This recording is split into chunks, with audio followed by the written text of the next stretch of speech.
Okay, so I'm going to show you how I do frame by frame animation. Hopefully it goes alright. I'm just going to wing it and see what happens. So I'm just going to draw line.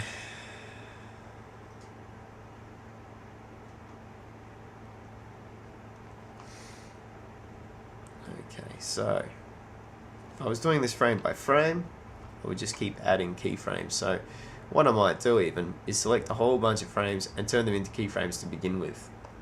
Now I turn on the onion skin so I can see a ghost of what came previous, and I start drawing the next frame.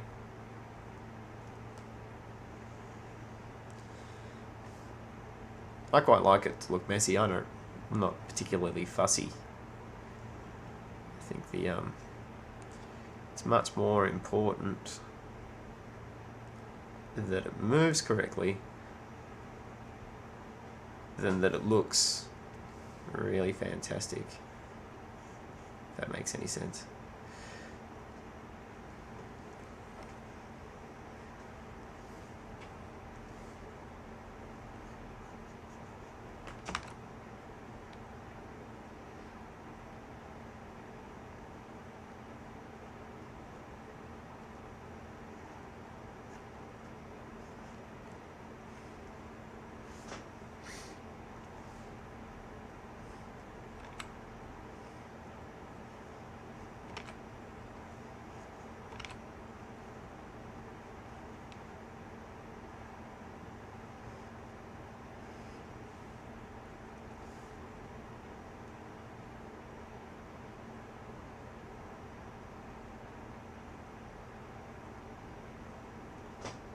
So, and then, let's see what that looks like. Bang. This is the hand coming down.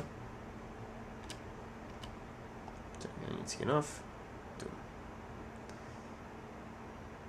So that's frame by frame. You just draw each picture with a general idea of where it's going, but you just keep working your way through it. It's probably the easiest way to do it as far as working through it. What I would do then, if I wanted to fill this with colour, and this is just the way I do it because I'm pretty not hugely fussy, and there's just so much work in these techniques that what I do is I draw the whole thing in one colour.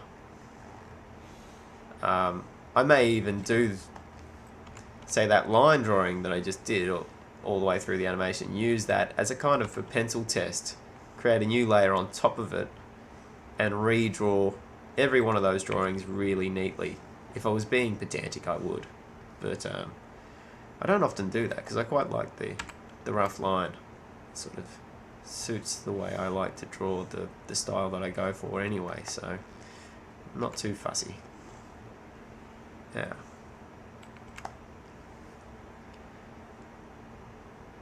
So then I could fill the base.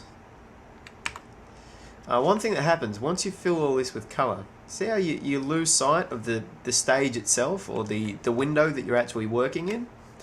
A good thing to do is to bring up guides. I know guides, you hate guides. Everyone hates guides. But you just add 4 really simple guides on, and you just drag them to the edges of the page.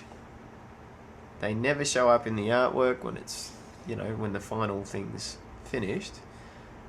But no matter what you do, no matter what you draw and cover up the stage, you'll be able to see where it is, where it falls, which works really well.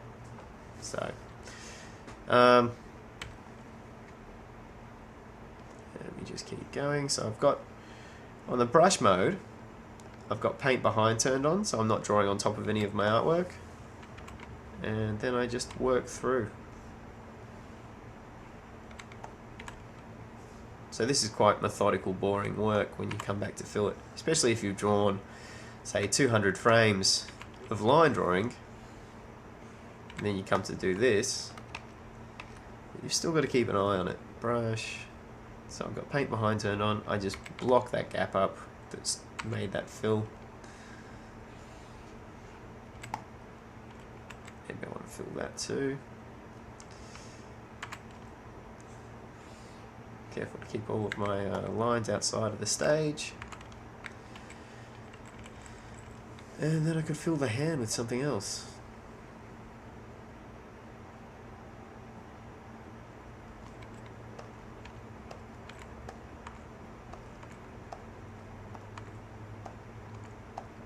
It's like using Microsoft Paint, really. It's very simple.